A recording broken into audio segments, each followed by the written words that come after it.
22장 34절에서 46절입니다. 신약성경 마태복음 22장 34절에서 46절입니다. 찾으신 줄로 믿고 번갈아 읽도록 하겠습니다. 예수께서 사두개인들로 대답할 수 없게 하셨다함을 바리새인들이 듣고 모였는데, 선생님, 율법 중에서 어느 계명이 크니이까?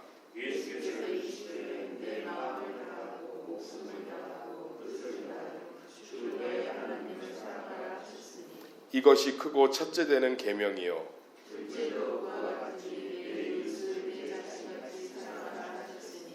이 두 계명이 온 율법과 선지자의 강령이니라. 너희는 그리스도에 대하여 어떻게 생각하느냐? 누구의 자손이냐? 대답하되 다윗의 자손이니이다.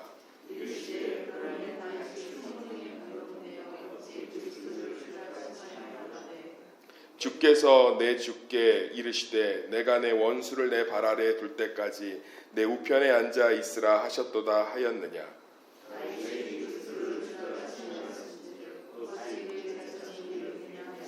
다 같이 읽겠습니다. 한마디도 능히 대답하는 자가 없고 그날부터 감히 그에게 묻는 자도 없더라. 아멘.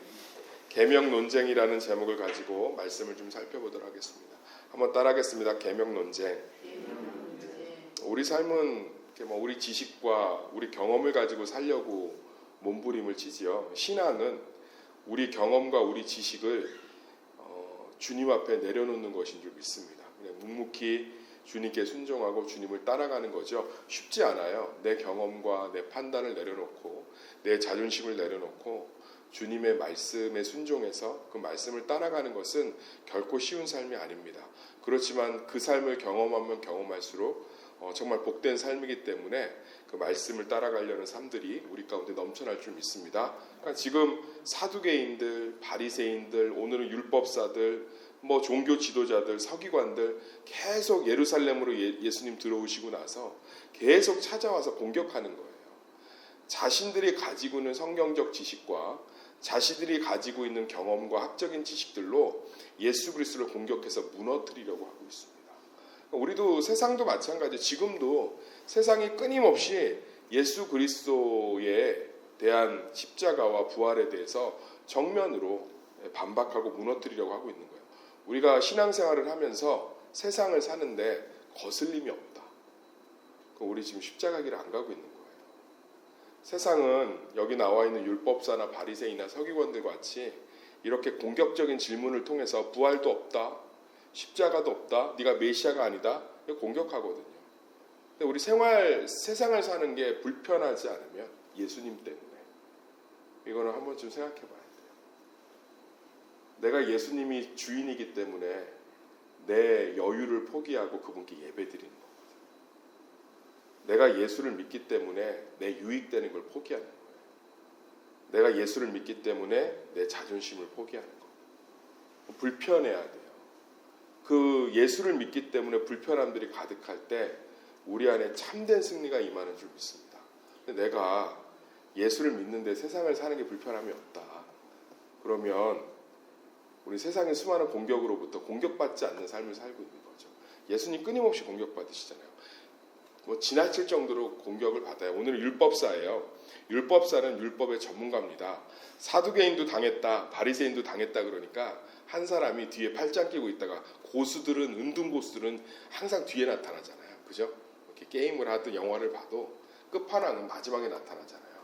이제 내가 나설 차례가 됐다. 이 사람은 율법사. 그러니까 성경을 통달한 사람이에요. 통달. 대단한 거예요. 왜냐하면 제가 이스라엘 분들하고 몇 번 이렇게 대화한 적이 있는데 이스라엘은 거의 아이들이 8살 정도 되면 구약 성경 거의 전체를 다 외웁니다. 5살이면 모세오경 다 외우고. 그러니까 얘네들은 기도가요. 우리하고 근본적으로 달라요. 삶이 기도예요. 유대교가 엄청 무서워요. 그런데 예수님의 기도를 듣고 제자들이 기도를 가르쳐 달라고 하잖아요. 예수님의 기도가 얼마나 생명력 넘치는 기도였는지. 주기도문이 주문처럼 그게 아니고요. 그 안에 기도의 생명이 있는 거예요. 생명. 내용 하나하나 살펴보면. 어렸을 때부터 기도를 경험했던 예수님의 제자들이 아니 예수님의 기도를 듣고는 깜짝 놀란 거죠. 그래서 기도를 가르쳐 달라고 한다. 그럼 율법사면 5살이면 모세오경을 줄줄 외우고 8살이면 구약성경 전체를 외우는 이 유대인의 철저한 전통 안에서 율법사면 성경을 씹어 잡수는 분인 거예요. 그러니까 은둔고수죠. 내가 무너뜨릴 수 있다는 거예요. 그래서 예수님께 진짜 이 사람은 근데 고수인 게 질문다운 질문을 해요.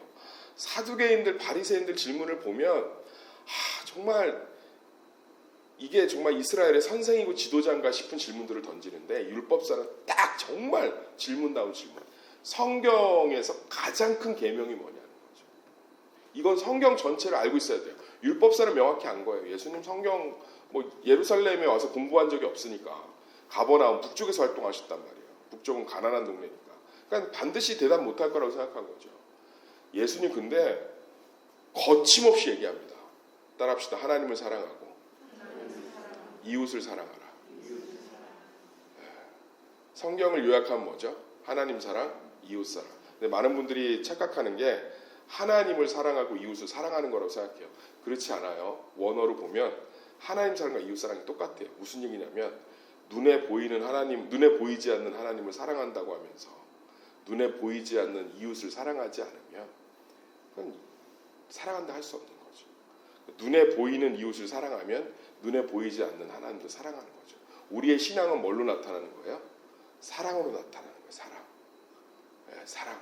그러니까 내가 내 삶 가운데 내 이웃을, 내 지체를 얼마만큼 사랑하고 있는가 보면 그게 내가 하나님에 대한 신앙의 척도로 구분할 수 있어요. 요한 1, 2, 3, 4 그거 되게 잘 설명하고 있거든요. 그러니까 오늘 예수님이 얘기한 거예요. 율법사 아무 말도 못해요. 아무 말도 못합니다. 왜냐하면 너무 명확하게 성경을 다 알고 계신 거죠. 사랑하는 세수마켓 성도님은 성경 어렵지 않아요? 사랑입니다. 성경은 뭐에 대한 이야기예요? 사랑에 대한 이야기. 제가 어제 좀 이렇게 가끔 마음이 어려울 때 듣는 노래가 있어요. 심수봉의 백만송이. 백만송이 꽃은 피고. 목사님 유행가 들으시네요? 그렇지 않아요. 심수봉이 예수 믿고 나서 자기가 하나님 앞에 바친 곡이에요. 그게 다 그리스도에 대한 고백이란 말이에요. 어느 별 하나. 심수봉 권사님이죠. 지금은. 믿음 생활 잘하고 계십니다. 우울증 걸리고 자살 시도하고 이혼하고 그러다가 자기 언니가 전도해갖고 친언니가 예수 믿었잖아요. 그 가사 들어보세요. 어느 별 하나 그 사랑이 와서 나를 변화시키고 내가 그 사랑 때문에 변화되니까 끊임없는 사랑이 내 안에 샘솟고 그거 CCM이에요. 기사 검색하시면 나와요. 심수봉이 고백해요. 이건 유행가 아니다. 이건 그리스도에 대한 고백이다. 예수님에 대한 내 고백이다. 그러니까 얼마나 절절해요. 사랑이에요. 실제로 하나님이 우리 왜 안 때리는지 아세요? 사랑이 많아서 안 때리는 게 아니고요. 사랑할 때만이 사람이 변할 수 있기 때문에. 그러니까 구약 성경을 보세요. 구약 성경의 역사를 한 5,000년 보거든요. 학자마다 좀 다르지만 5,000년 동안 이스라엘이 맞았잖아요. 결국은 말라기 선지자 끝으로 침묵하신다. 때리는 걸로는 안 돼요. 5,000년을 맞았다. 안 된다.